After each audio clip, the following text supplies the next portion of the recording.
Welcome to Elevate Uplift's Community Dialogue Series, centering healing advocacy and services.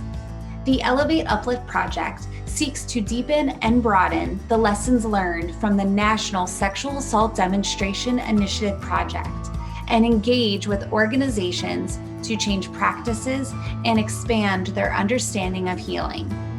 Elevate Uplift offers opportunities to help survivor-serving agencies, state, territorial, tribal coalitions, and funding administrators to think critically about how they do their work and to make the changes necessary to provide comprehensive and sustainable support for survivors. That includes establishing practices and services rooted in anti-racism and anti-oppression frameworks, learning strategies for building empowering leadership, creating intentional organizational identity, engaging in impactful community organizing and movement building, and expanding knowledge of sexual violence and healing. So I founded an organization called Priceless Insight, and I founded Priceless Insight because I was really interested in having Black women and girls experience the kind of treatment that they deserved in terms of experiencing sexual violence or domestic violence and not feeling heard, believed, and or accepted into certain service providers. And so that's why I started Priceless Insight, and I'll talk a little more about Priceless Insight a little later. As I mentioned, I wanted to have this moment of silence, and I have a lot more people that I would like to lift up, including everyone who has experienced conflict with the law and are being detained. I lift up everyone who has been isolated from their family due to a harmful partner. I lift up young people who are out there feeling vulnerable, afraid, weak, and just discombobulated. I lift up folks who have not had the chance to heal or can't access healing modalities and are causing harm or have caused harm. And I'd like to just also state that this is a space where you all have the opportunity to participate. And so if anyone has someone that they would like to lift up, or a community or an issue that they would like to lift up, I'm definitely inviting you to do that at this time, and we'll just take 2 of them.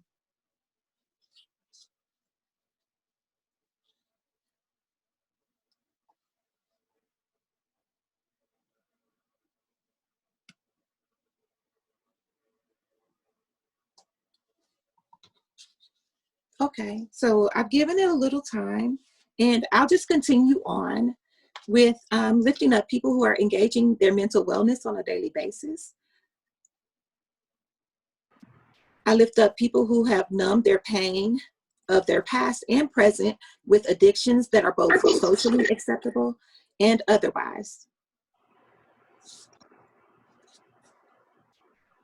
I'm allowing some space just to see, because it's hard for me to see. Okay, so we have Kenyon, I believe, who's lifting up all folks in ICE detention centers. Thank you.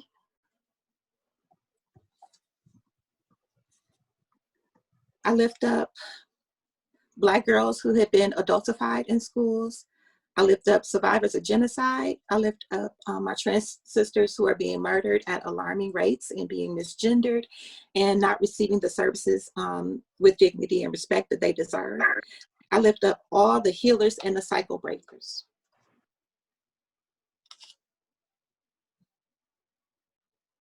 During our time today, we're going to discuss anti-Blackness.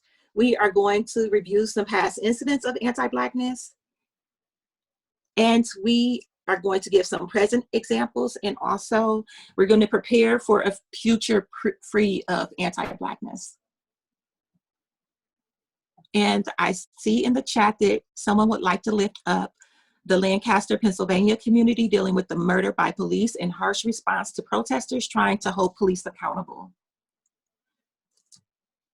And yes, on our end here in Milwaukee, Wisconsin, we are not too far from Kenosha, Wisconsin, and we definitely lift up Jacob Blake and his family.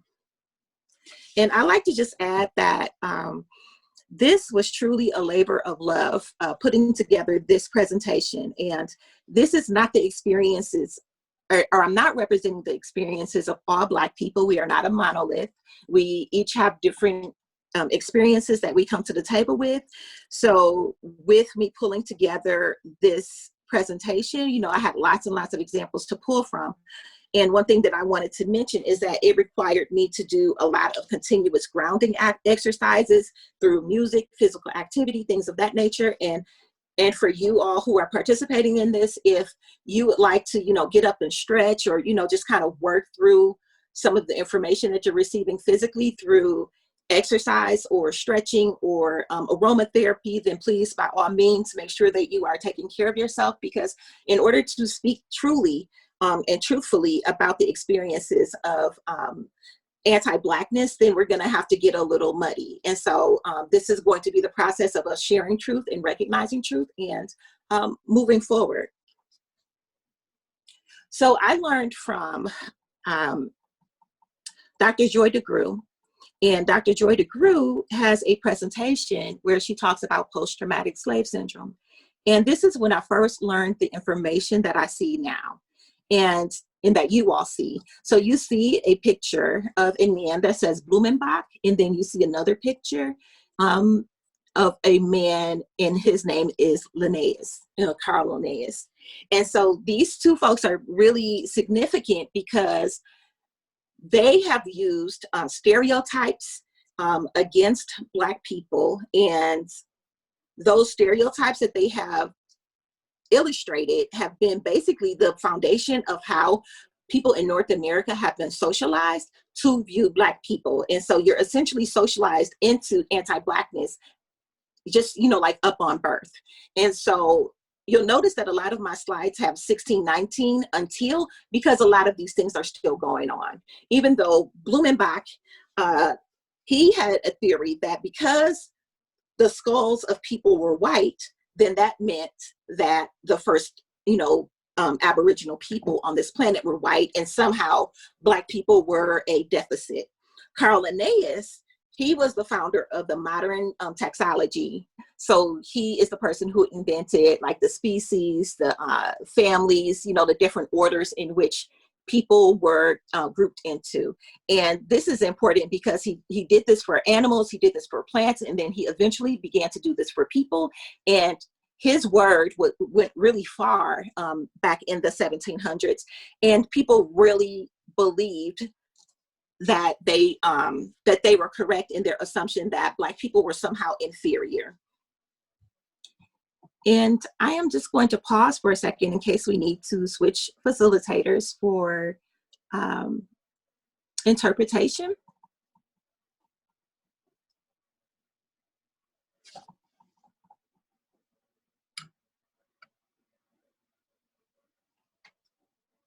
Okay, so I'm going to just keep going.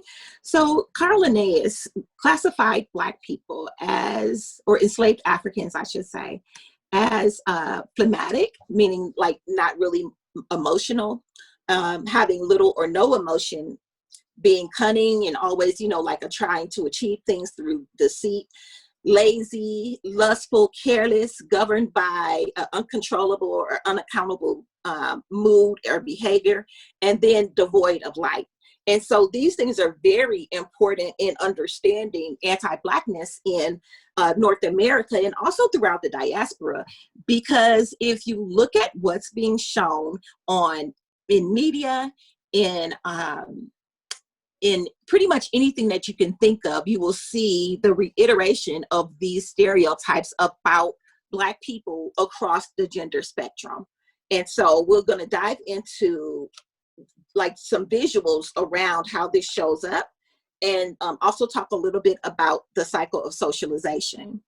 And so with the cycle of socialization, we understand that we are born, right? And we really don't have a lot of information about the world around us. We are fed information through either witnessing it within our families, learning about it at school, learning about it just through pop culture, experiences with the law, things of that nature. That's pretty much how we're socialized. We're socialized, we're taught things that may or may not be anti-Black, and because of the content of this conversation, we're taught things that may or may not be anti-Black, but whether it is or isn't is very suspect. And so I want to talk a little bit about like what this cycle is, and then what it means to be conditioned to be anti-Black within particularly any movement, but especially within the gender-based violence movement.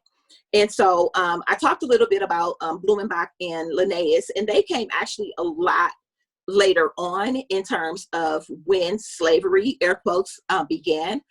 So slavery began officially, I would say, in 1619, but there are records that even before 1619, there was evidence of African explorers and scientists and navigators on this continent. And so sometimes we say enslaved, and we like lump all Black people into that. And so some were not enslaved, some were in explorers, and just really, you know, like trying to see what else is out there in the world. And I just wanted to mention that because the 1619 is a little misleading. And so I also want to talk about like the era of slavery and the idea behind some of the things that Linnaeus spoke about, which were that slaves were lustful, or African American, which he called homo afer, were lustful and careless and governed by, you know, like moody behavior. So those things that were listed were used to justify the sexual violence committed against Black women, children, Black men.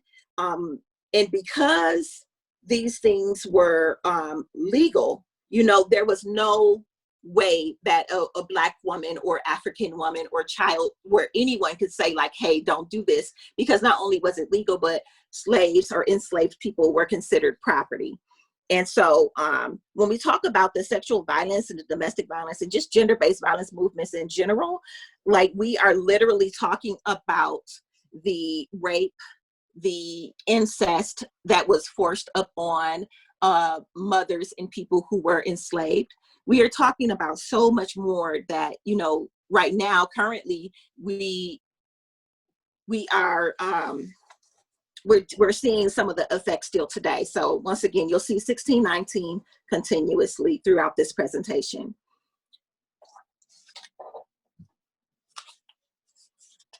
So I have a couple of definitions that I pulled about anti-Blackness. And so one is from Merriam-Webster that says that anti-Blackness is opposed to or hostile towards Black people. There is a theoretical framework that illuminates that society's inability to recognize our humanity, the disdain, disregard, and disgust for our existence. Tanisi quotes says that it is a belief that there is something wrong with Black people. The Council for Democratizing Education defines anti-Blackness as being a two-part formation that both devoids Blackness of value while systemically marginalizing Black people and their issues. The Movement for Black Lives Matter says it is an unethical disregard for anti-Black institutions and policies, a product of class, race, and/or gender privilege certain individuals experience due to anti-Black institutions and policies. There's also a definition around it is society's hatred of Blackness and also a gratuitous violence against Black people. It is complicated by its need for our existence.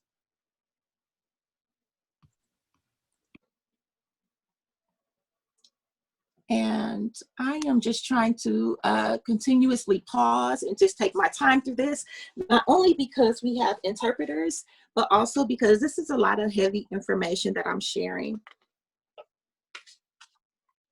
So what you see before you are pictures, images of one, the Little Rascals, and another you will see a woman on a auction block, and then another you will see a book title called They Were Her Property, and then you will see a person who is looks like they are performing drag. And so I wanted to talk about this because we have a lot of stereotypes once again about Black people, and one of the main ones is that our children are uncontrollable, wild, threats and a danger to people. They, our children were often viewed during slavery as not having clothes on or being our clothes being oversized, and many of them were nude or near nude. And so the nudity expressed to the people who enslaved that these Black children or these Black people were less than civilized. And so it was then the responsibility of the enslavers to then, show Black people how to be human, or how to actually, like, succeed in society. And so what we know is that did not happen. And what happened was that they continued to be objectified, and sexual abuse against children was normal. And so I'll show you a number of other slides. But one thing I also want to point out is William Dorsey is the person who is listed in drag. And William Dorsey was born into slavery in 1858 and was a gay liberation activist. And he organized several balls and called himself the Queen of Drag. And so he is the first documented person to call himself that. And this was during a time where William was already born an enslaved person, and then later began to live his truth. And I just wanted to uplift the fact that, I have some heavy things on this presentation, but we also have joy. We also have people who are courageous, who are showing that, what is going on in the world will not stop them. It will just give them the courage and the energy to move forward. One of the things I also wanted to point out is this book title, They Were Her Property, White Women as Slave Owners in the American South. And so what Stephanie Jones Rogers has discovered was that there was a level of sexism that went on during enslavement. And white women were actually, like, when they married, they were not able to keep whatever property that not necessarily property, but everything was forfeited to their husband. And so in order for them to maintain their economic independence, slaves were often gifted to white people as children.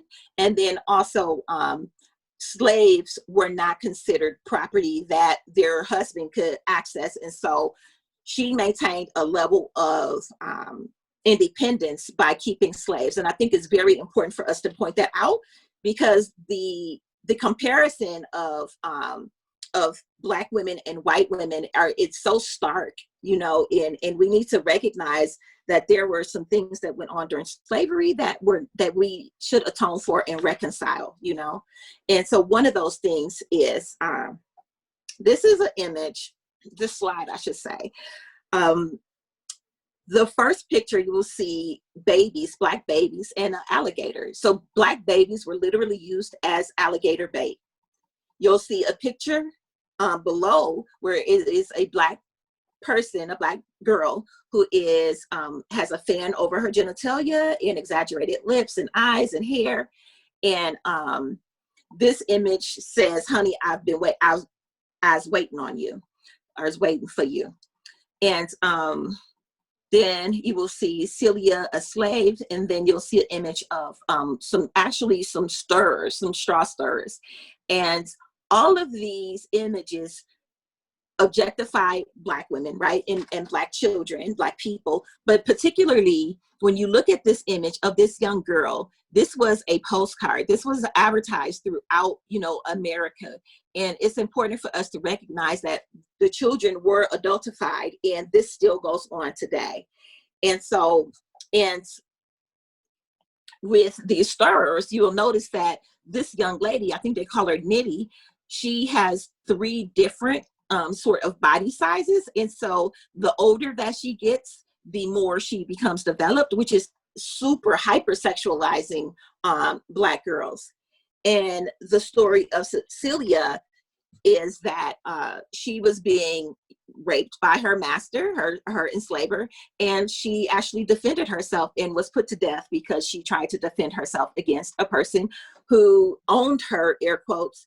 And because slavery was not deemed, enslaved people were not deemed as people, but as property, it was actually legal for this to happen.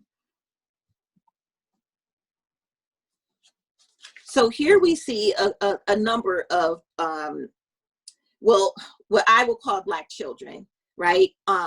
We first see this picture of Centoya Brown, who experienced human trafficking, who defended her life. We see George Stanley, who was accused of sexually assaulting and killing two young people, or two young white girls, and he was the youngest person to be executed in the United States. We see Brescia Meadows, who defended herself and her family against abuse by her stepfather. We see Crystal Kaiser, we see Alexis Martin, we see Yummy Stanford, we see Elijah McClain, and we've heard a number of their stories, but I desperately implore you to like really research and look into what is going on for Black children, not only within the constraints of the law, but also within their everyday existence, because there are things that led to each of these young people being in the situations that they're in. And the barrier is not Blackness. The barrier that these young people have received and experienced is an unjust system, is living in oppressive environments, it is adults exploiting them, and because of their age, because of their economic status, you know, these are all things that can be shaped and can be eliminated based on some of the ways that we act and respond to young people who are in this situation. So the next slide that we have is one that really focuses on education. And in terms of education, we've heard things like the school to prison pipeline, the sexual abuse to prison pipeline. We've heard of Ruby Bridges, who, you know, like actually is the one who integrated the schools, you know, like she was the first person. And then we see a screenshot of a news story. And so, like I said, this slide focuses on education, and I would implore you all to look into the school to prison pipeline. And I'd like to just offer an example of anti-Blackness that I have experienced and my son has experienced. So my son was in the 3rd grade and he was going to a Milwaukee public school. He had a lot of behavioral challenges. And so I was going to reinstate him to school when we were walking through the hallway towards the office. My son walked ahead of me. I walked like maybe 3 or 4 steps behind him for whatever reason. And this woman like approached my son and started yelling at him about moving out of her way.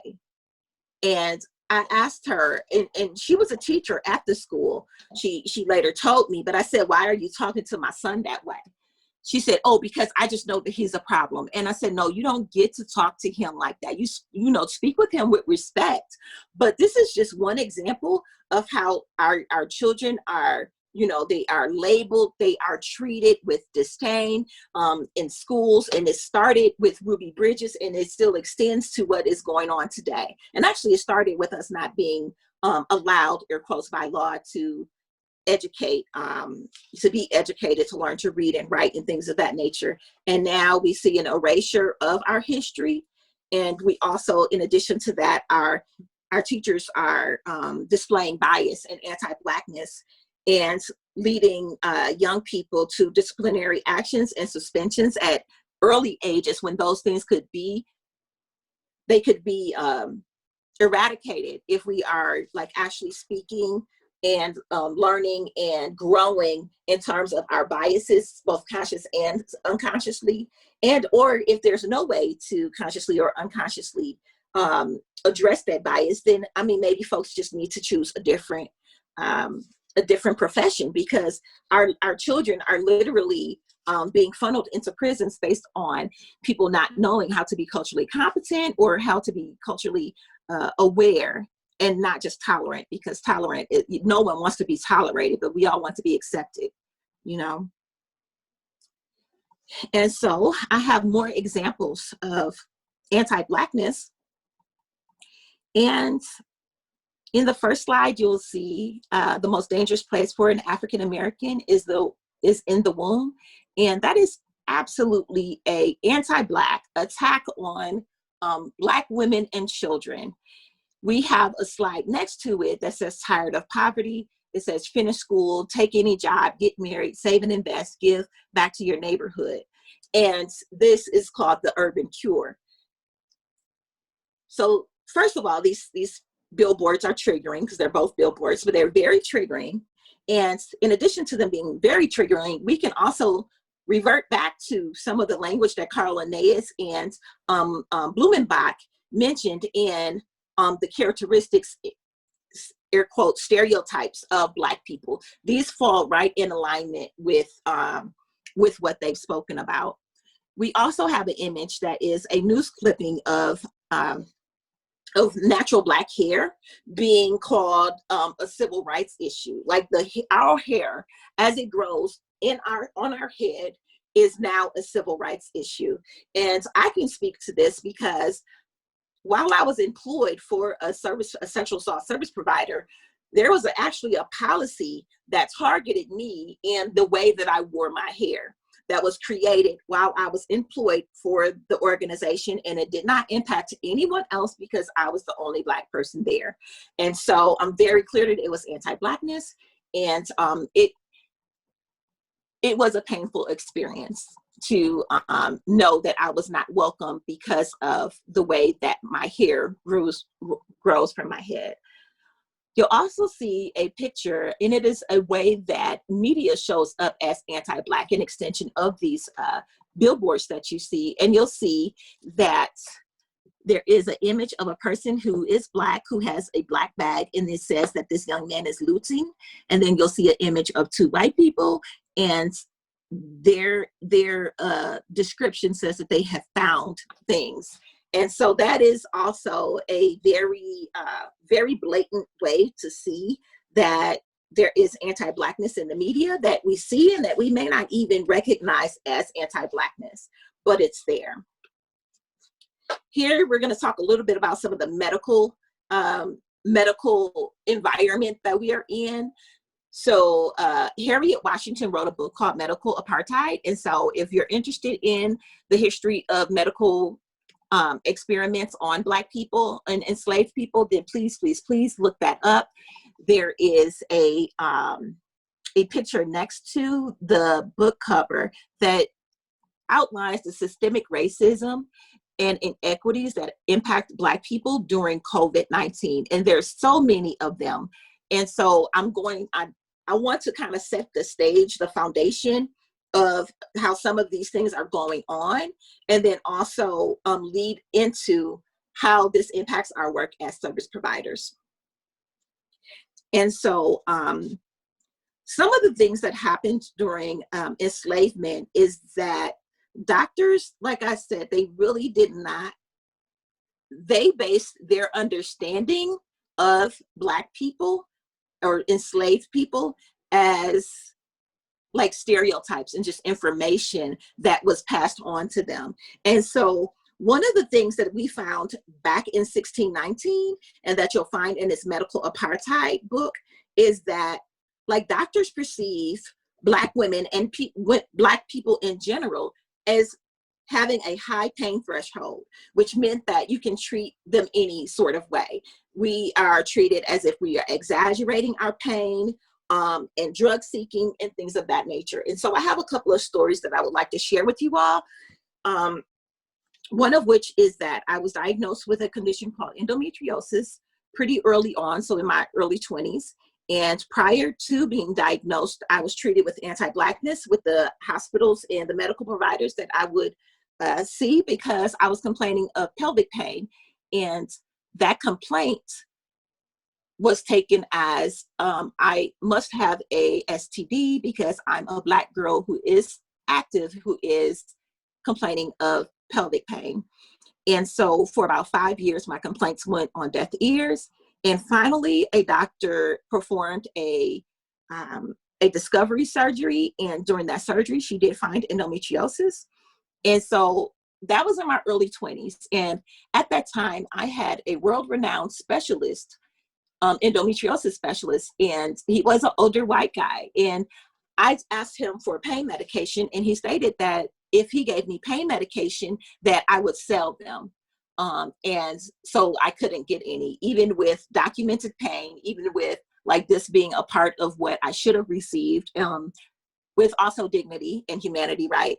But this was my experience, is that he thought I would sell them. And so I did not return back to that doctor, but it also like kind of put a wrench in my plans of recovery. And so fast forward, it is now 2018 and the endometriosis has come back with a vengeance. And I had an anti-Black doctor who would not listen to me, who would not go, I wouldn't even say above and beyond. She was not doing her job. And because of this, in addition to the endometriosis, by October of 2018, I was diagnosed with adenomyosis, painful bladder syndrome, and pelvic floor dysfunction. All of those things could have been, well, 3 of those diagnoses could have been avoided if I had a doctor who listened to me and who was not anti-Black. And as a result, I ended up having a surgery that, you know, ultimately changed the course of my life because of anti-Blackness within the medical profession. So some of you may recognize Erica Gardner on this film, underneath the tree. And Erica Gardner is best known for her activism around her father, Eric Gardner, who was murdered by police. And so Erica Gardner was recently had given birth and actually passed from a heart attack. And we believe that that is because of the stress of racism throughout her medical system or her healthcare, but then also just the environment. So maternal mortality rates for Black women are 3 times higher than they are for white women. And we also have to recognize this within our service provision, because a person does not just come in with, you know, like sexual violence or domestic violence or trafficking as being their presenting issue. They come in with a lot of other experiences within the school system, within the medical system, within their community, within, you know, pretty much everywhere that we are, we have experiences of anti-Blackness. And so we recognize Breonna Taylor, we recognize Mike Brown, we recognize Sandra Bland, Tony McDade, and then lastly, George Floyd. And we recognize that all of these people had police-related violence, and that these are members of our community. So when we see videos that are being shown on social media of Black death, it is traumatizing. When you have Black members of your staff come in to work after one of these police-related shootings, and we begin a meeting with business as usual, that's traumatizing. That's not recognizing that we are so much more than the advocate that you've hired us to be, essentially, or, you know, whatever the position is. It's like we are impacted by these things, and these are the conversations that we should be having around prevention of domestic and sexual violence, because it's rooted in racism, it's rooted in heterosexism, in homophobia, and, you know, things of that nature. So all of these things are connected to who shows up at your organization in terms of meeting service delivery, and also the people who are actually working on staff. And this is, once again, not everyone's experience, but it is widely expressed. And on this next show, you will slide, you will see a common stereotype. And even you know, actually, if I rewind a little bit, there are stereotypes about Black men as being savage, animalistic, destructive, deserving of punishment, and even death, right? They have, Black men and children and women have been described as people who are terrifying, who are, you know, manipulative, things of that nature. And those reasons are some of the reasons why we see these images that we have on our screen today. So some of these images depict, like one, for instance, this Colorado Police Department. saying that there was a stolen vehicle, and they have everyone on the ground. This is anti-Blackness, but this is especially triggering anti-Blackness. When have you ever seen another family laid out on the ground under suspicion of a stolen vehicle? I mean, this little girl has a princess crown on, and she and all these other folks who have experienced this firsthand and or have envisioned it through the media are not traumatized because of this image.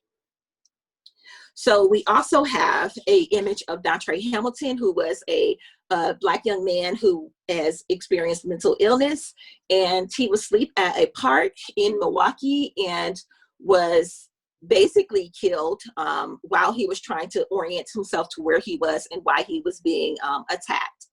You see a map of Milwaukee in between or next to Dontre Hamilton's picture, and that map represents there were a number of Black men who were pulled over in Milwaukee and suspected of carrying drugs, and these young men were literally subject to body cavity searches in, like, on the sidewalk, in the street. Like, they literally were subjected to body cavity searches.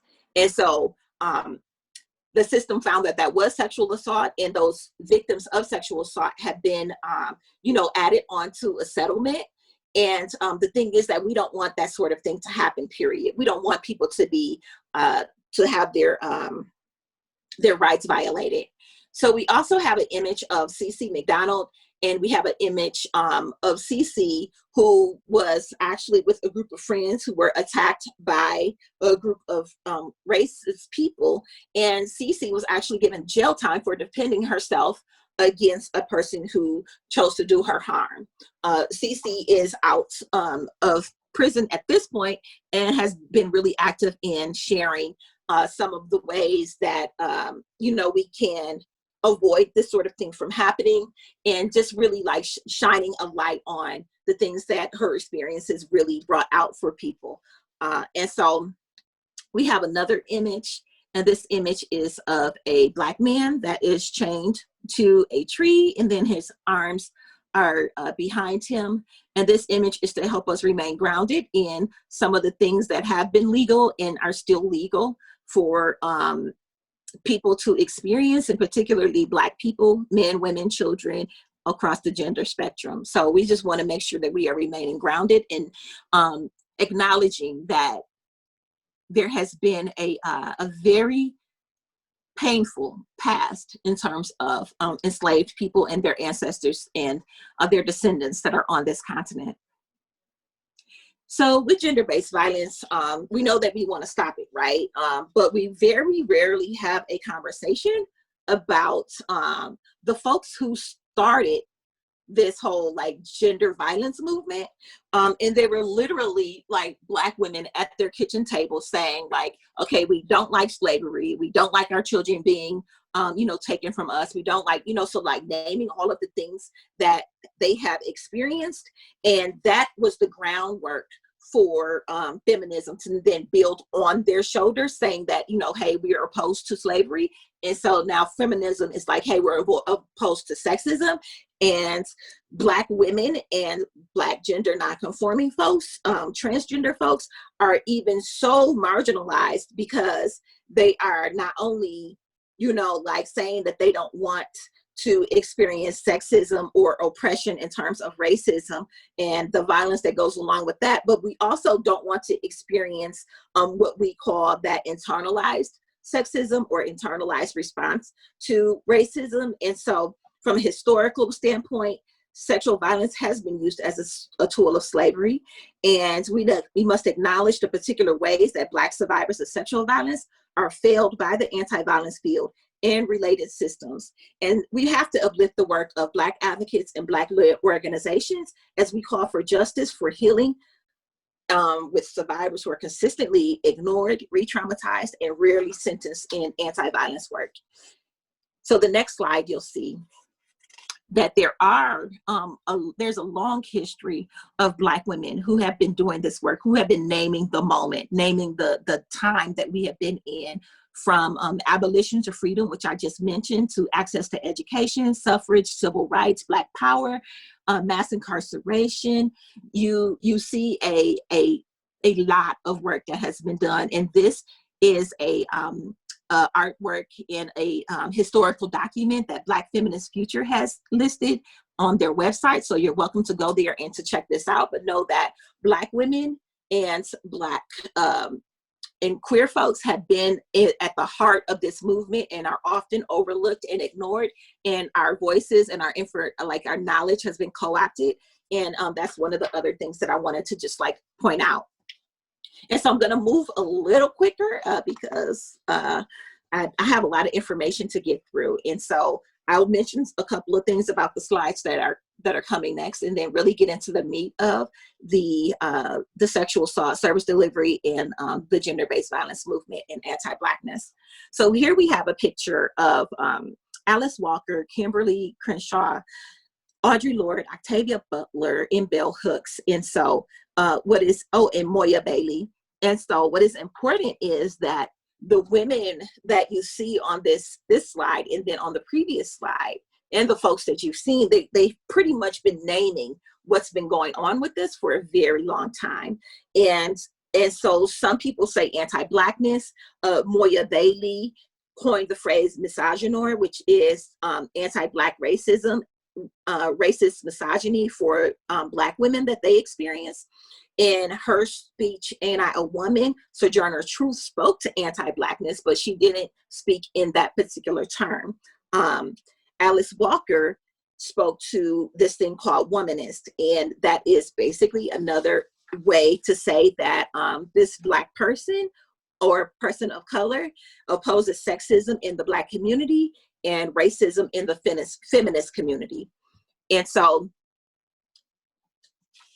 the womanist concept or theory moves to unite women of color with the feminist movement, and also ensure the well-being of all humanity, regardless of their genders and across their genders.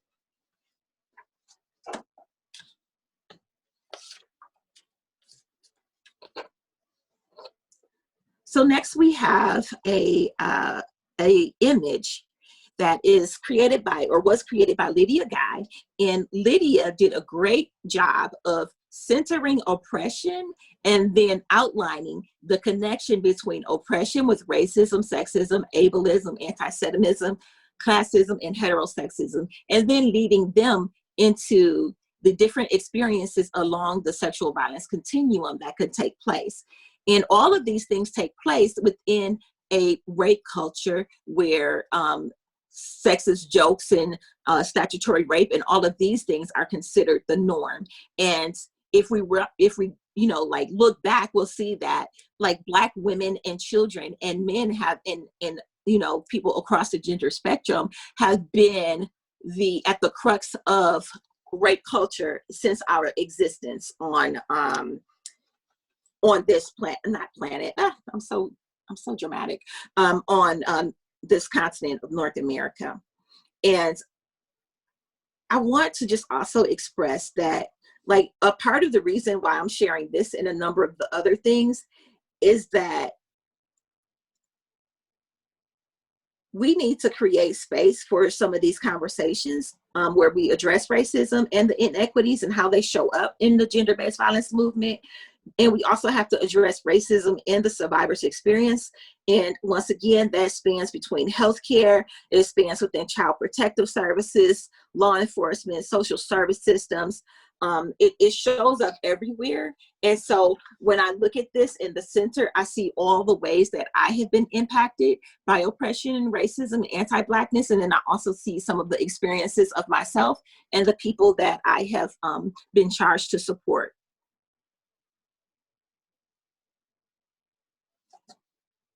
On our next slide, you will see a continuation. I've said that, Black women have been naming the moment. We have named, what has happened to us. And we have solutions to how they can be rectified. And one of the ways is that, and this is once again a work of Black Feminist Future. Black Feminist Future has defined our experiences as patriarchal violence. And it is named as an interconnected system of institutions, practices, policies, beliefs, and behaviors that harm, undervalue, and terrorize girls, women, femme, intersex, gender nonconforming, LGBTQ, and other gender oppressed people in our communities.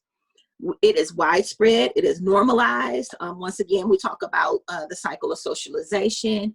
And when we use this as a framework, interconnected systems, we can then begin to see how oppressed people are not protected, how violence is normalized, and dangerous behaviors are especially normalized, and they harm Black girls, women, intersex, gender nonconforming, and other gender oppressed people.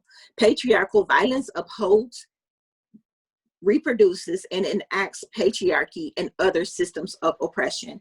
And I wanted to make sure that I not only included, you know, like the examples and the definitions of anti-violence, anti-Blackness, I should say, but then also some of the ways that feminists and other folks within our community have said, like, hey, this is what's going on. And this is what we call it. So it's important for people to have self-determination, you know, to decide like what it is that they are signing up for, and understanding and being able to name those things so that we can then move forward with, now that this is named, what level of awareness are we bringing into new spaces, and how are we, you know, working to resolve any of these things that we're seeing on here. I really like this quote. It is, it sums everything up to me. It says that professional buildings intentionally feel different from the ways where people, from the spaces where people live, because the cold, hard style and feel of these spaces allows the decisions made there to be impersonal and rigid, following rules rather than flexibility, and, you know, adapting for the complexity of being human. And so I think that when we look at sexual assault service providers, and we look at just the gender-based violence movement in general, we should also be examining, like, in addition to like figuring out what our values are, our you know, how we want to present ourselves to, you know, the general public, we also need to look at what our physical professional places look like. So if they are cold and hard, and if you feel that way, then more than likely a person who is being assisted by you is going to feel that way. So we need to do as much as possible that we can make sure that we have a welcoming, open environment for folks. And keep in mind that, you know, like, we need our professional spaces to also look like we are doing the work to end gender-based violence, you know, and we're not just saying it, but we're actually doing it. So here you have the Women of Color Network. We have the logo, we have a report called Gaining Ground and Breaking Through, and then we have a pyramidic career ladder. And so my introduction to the Women of Color Network happens while I was working for a service provider. And with that service provider,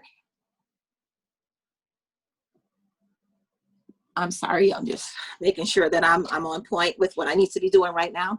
And this service provider came, Women of Color Network, they came to the state that I was working in.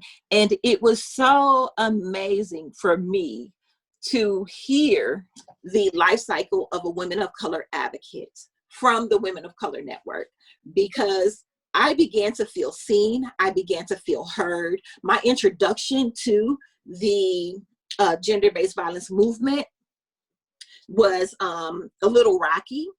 I did not feel welcome. I did not feel supported. I felt like I was judged, you know, a lot.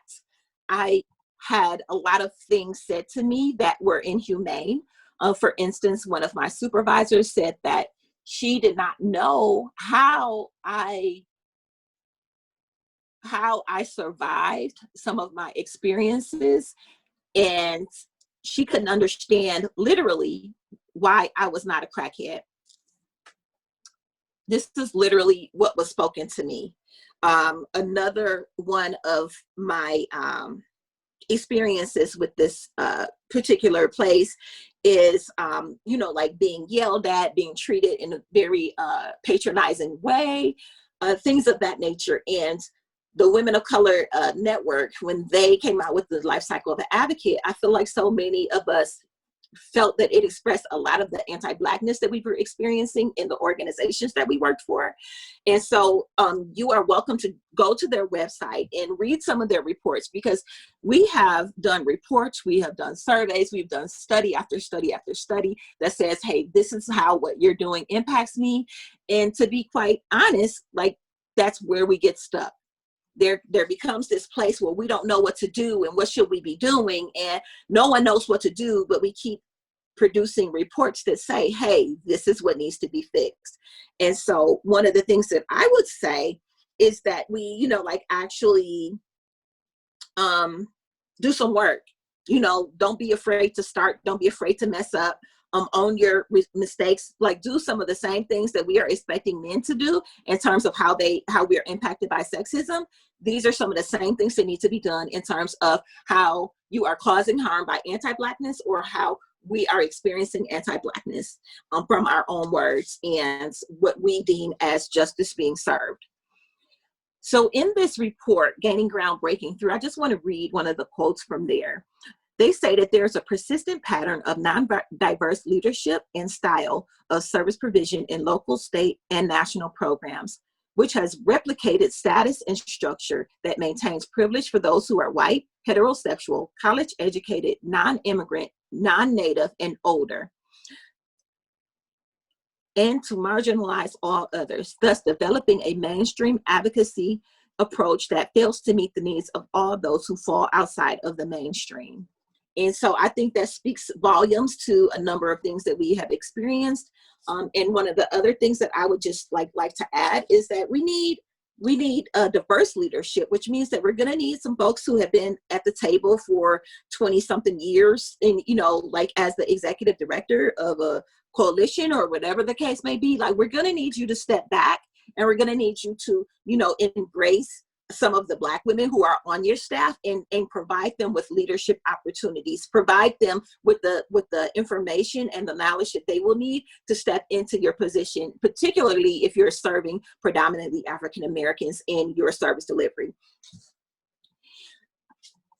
We all are familiar with the domestic violence power and control wheel. If we're not, we can definitely Google it, and this presentation will be available afterwards. But this power and control wheel was adapted by this person who has an Instagram page called The Gathered Life. So she has identified what Black people experience in our systems, and they're identical to the systems of abuse. So coercion and threats, emotional abuse and gaslighting, isolation and silence, intimidation and centering whiteness, minimizing, denying, and blaming, using respectability politics, economic abuse, gender and colorism privilege. These are all things that are a part of the Black abuse wheel of power and control. And she goes even further and literally names some of these things. So economic abuse is 400 years of slavery.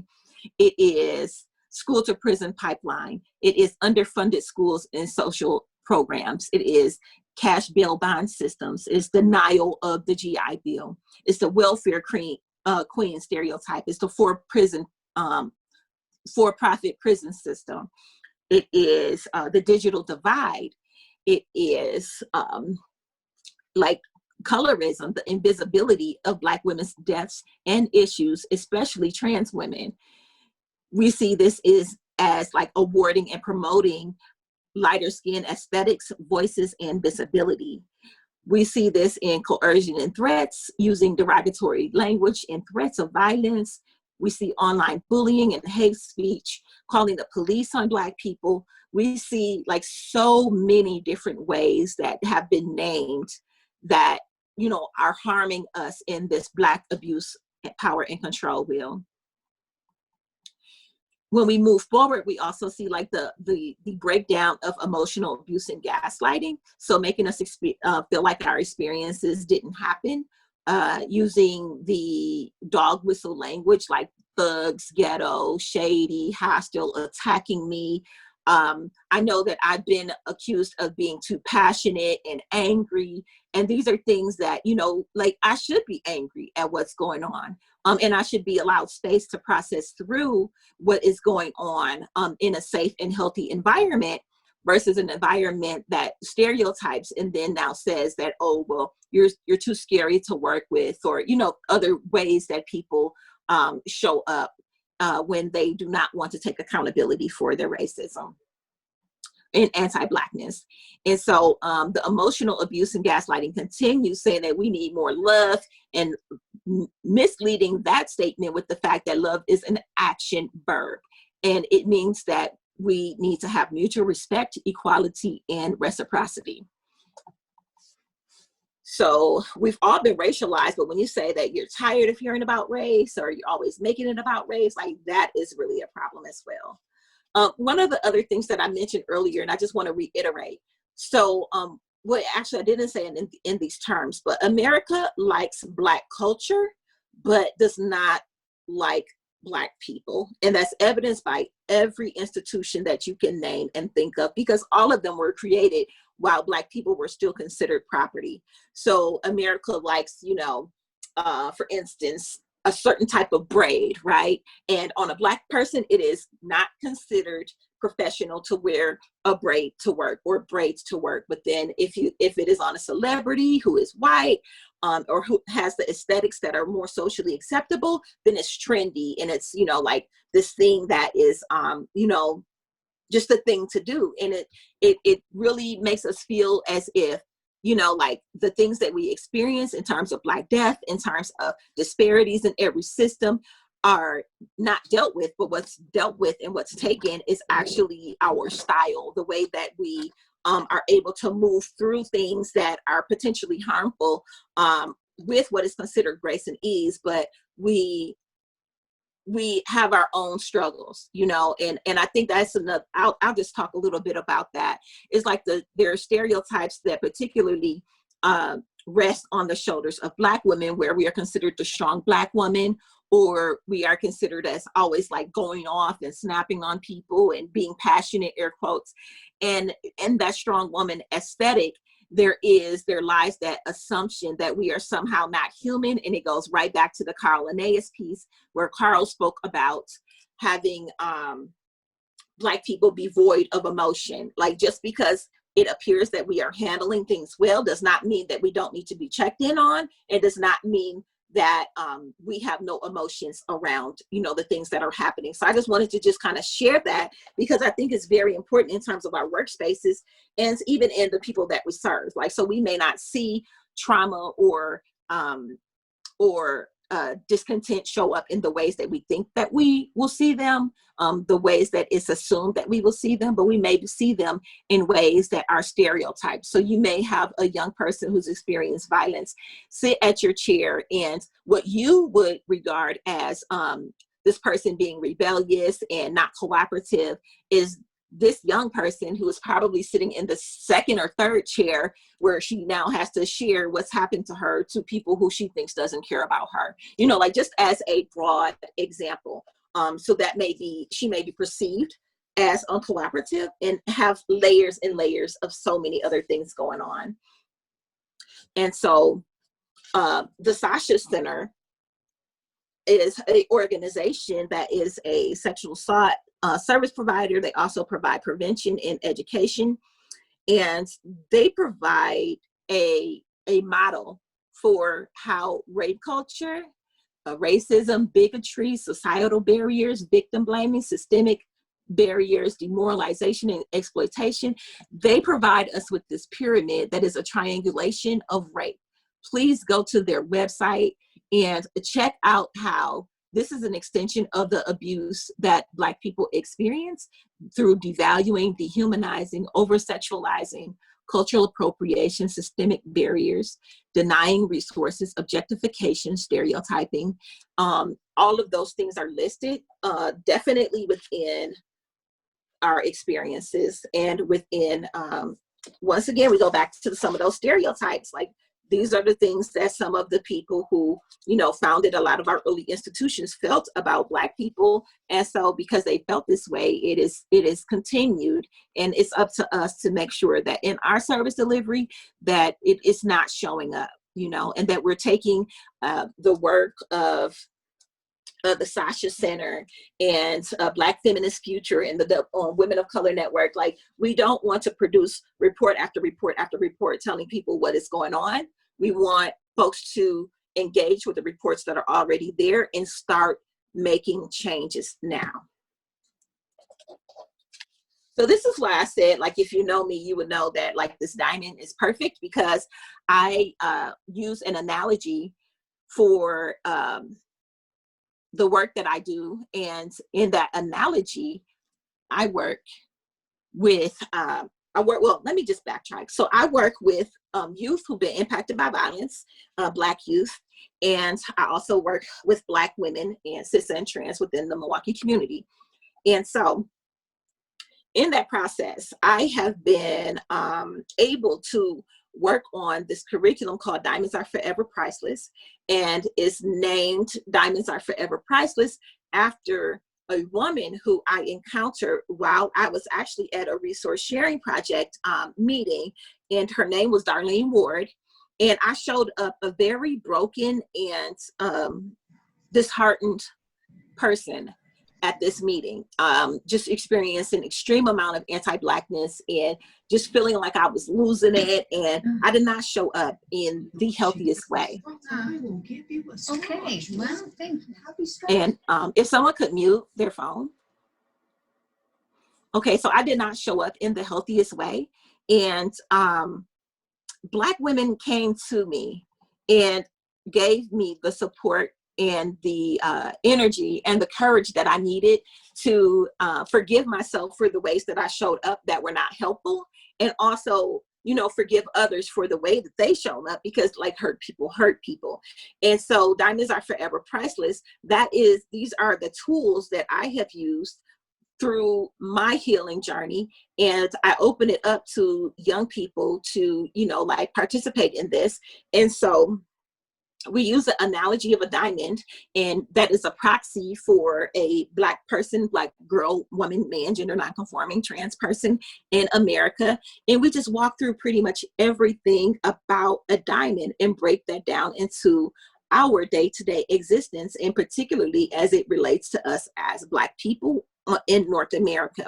And so when we talk about folks who are leading the work, I've named some, and I would be remiss not to name the work that I'm doing, because it is valuable. And I also want to model that for anyone else on the webinar, that what you are doing is valuable, that we are worthy, and that sometimes we show up and we don't feel like we have done our best and have put our best foot forward. And I want to encourage you, and also continue to encourage myself to just, like, do it. You know, like, we're not always going to have everything perfect. There's no perfect circumstance in which for us to just show up and do what we need to do. And so just have faith in yourself, and the rest is going to be history, trust me. So here's some other examples of folks who are doing the work. The Black Women's Blueprint, the Movement for Black Lives Matter, Tarina Bart and her Me Too movement, the National Black Doulas Association, so they help with the lowering the infant and maternal birth rates, the Black Women's Health Imperative, and Survived and Punished, and Sister Song. So these are, and I have a number of examples of folks, so that when we're looking to see, like, who is doing this work and how can we either support and or learn from the work that these folks are doing, we can look back and see that we have, like, Priceless Insight, Freedom Inc., Jojo Pine Saroma, A Long Walk Home, Parenting for Liberation, the Asha Project, Black in Pink, Survived and Punished, Dr. Joy LeGroux, Diverse and Resilient. We have models like Transformative Justice. We have Insight. We have Levon Morris Grant. We have Marissa Alexander, Samaya Coleman.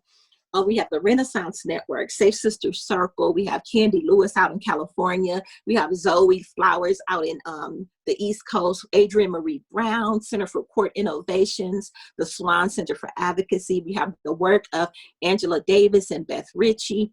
We have GEMS. We have the Sasha Center, as I mentioned. We have grassroots organizers in non-formal, informal leaders who are out here doing this. We have Soul Sisters, Girls for Gender Equity, 1124.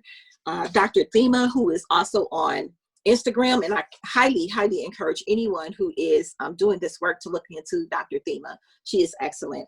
So I'm going to fast forward through some of these things and move into like how we can make a difference. And I think that first of all, we need to address our biases, and we need to remember that if we are offering counseling services or advocacy services, the goal of those services should never be to help a person adapt to oppression or violence. It should always be naming the systems that are barriers to this person's autonomy, to this person's dignity, to this person's humanity. Some other ways that we can move through making a difference is recognizing like cultural sensitivity in terms of like the way we speak, relationship building, like different ways. Like, so I've been to shelters, for instance, that have a base of African-American women who go to the shelter, and they don't have the appropriate hair care items that a African-American person would use for their hair, for instance. Like that's just a small example, but also a example that we need to, you know, like take into account, right? When it comes to food and different things that are being served, you know, sometimes we have this idea that, oh, well, you know, I'm vegan or I'm vegetarian, and so I'm gonna, you know, make sure that people are eating in the way that you know, promotes their health. And I think that there is a very paternalistic kind of standpoint, and that we need to meet people where they're at. It's cool to introduce people to things over time, but not to have that as their only alternative. So it's like, it puts us in a position where it's like your way or we don't eat, and that's abusive, right? And so we need to consider, like, what are we doing in terms of outreach in different communities that we're serving? You know, like, do you attend the Juneteenth parade? Do you participate in anything that the community is offering that is outside your comfort zone? You know, like, what does the community say about you? One thing that I know is that in the Milwaukee community, we actually had a government-funded research I forget, needs assessment. That's what I'm trying to say. So it was a government funded needs assessment that basically said that the sexual assault service providers in the Milwaukee area, folks didn't know about them, folks didn't feel welcome. I mean, it just listed all of these reasons why this place would not be funded again.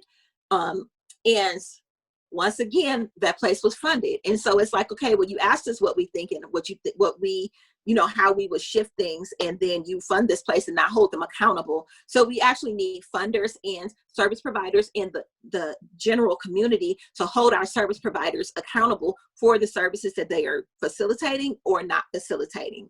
And so one of the other things that I noticed is that in the gender-based violence movement, particularly as new advocates are being trained, we have this like advocacy 101 thing where we talk about the first and second and third waves of feminism, but we do not talk about the rape, the human trafficking, the enslavement of Black women, children, and men. We do not speak about our history and the impact of slavery on service delivery today. We don't speak about those things, and those things need to be added to your work. And cultural competency needs to be added to your regular trainings that you have. And you know, don't shy away from like doing the work. And like I said, it's going to get messy, but we need this work to be done, because that's the only way that we're going to be able to truly like end gender violence, because we need to address the root causes, and some of those root causes they lay exactly where we don't want to go, which is addressing our own biases, addressing that patriarchal violence, addressing the triangulation of rape. You know, it lies in that. That's where our answer lies. Annika? Yes. I just wanted to take a brief pause for accessibility. Let me know when to start.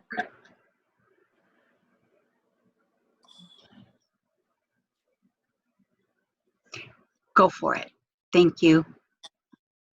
No problem. Thank you. Thank you for helping. So in speaking with some Black women and women of the African diaspora, I have, and in my own experience, we need to develop authentic relationships with our coworkers and our participants. Sometimes service providers develop this, like, I know what's best for you kind of mode, and they don't see their coworkers as their coworkers, but they see them more as participants. And that's one of the things that I think we can use some organizational change around, in understanding that respect is mutual as well. And then a friend of mine, Afua, we had a conversation, and she mentioned to me, like, sometimes people fail. And I thought about that in terms of the gender-based violence movement. Like, we talk about what happens when a woman decides that she's going to leave her abuser or person who's harming her. And so in the movement, we say, oh, it's an average of 7 times that this person, leaves. And what I want to point out is that within the lives of the people that we are serving, sometimes they're not going to do everything that you want them to do, and we have to hold ourselves accountable to not have unrealistic expectations of the people we are serving, and to hold them with the same love and light that we hold people in our lives who we respect, right? Like, there's a difference. We can see it as people who, because I've been on both the provider side and on the person who's receiving services. So we can see it. And another thing is that when we speak to how, how we've been impacted by anti-Blackness, like, don't punish your staff for saying, like, this happened and it's not okay. Don't punish staff for trying to implement changes and things of that nature to make it an inclusive and welcoming environment for everyone. The other thing is that there's a buzz around, and continues to be a buzz around, trauma-informed care. And one of the things I wanted to point out, in particular with the African-American community, is that we have continuous historical trauma. So that 1619 until, in terms of the timeline, like, these things are still happening today, and the blood of our ancestors who experienced all of those, that trauma is very real in our bodies, and the resilience and the knowledge and the joy that our ancestors found even in their situations still live within us as well. And so I just wanted to highlight that and make sure that folks know that even though we have all of these things going on, we are still, we're still in a place where we can still have joy. And I just added this slide. So it's about how you take care of yourself when faced with anti-Blackness in the movement and in your day-to-day existence. And then I also have a reminder here as well. And this is not only to, African Americans or Black people and people of the African diaspora, but for all of us. We are our own best healer. We create our mental wellness, and it is our responsibility, to, like, make sure that we are mentally well, and that to remember that you're not a disorder, that your thoughts and your past are all a part of how you have adapted to survive, and that we should not punish people, particularly people who are coming to our doors for services. We should not punish them for how they have adapted to survive. We need to remember that we are limitless and powerful beyond our current level of awareness, and that we can be and can have many things true at once. So we could be a work in progress and a dynamic, loving person, like, can be so many things.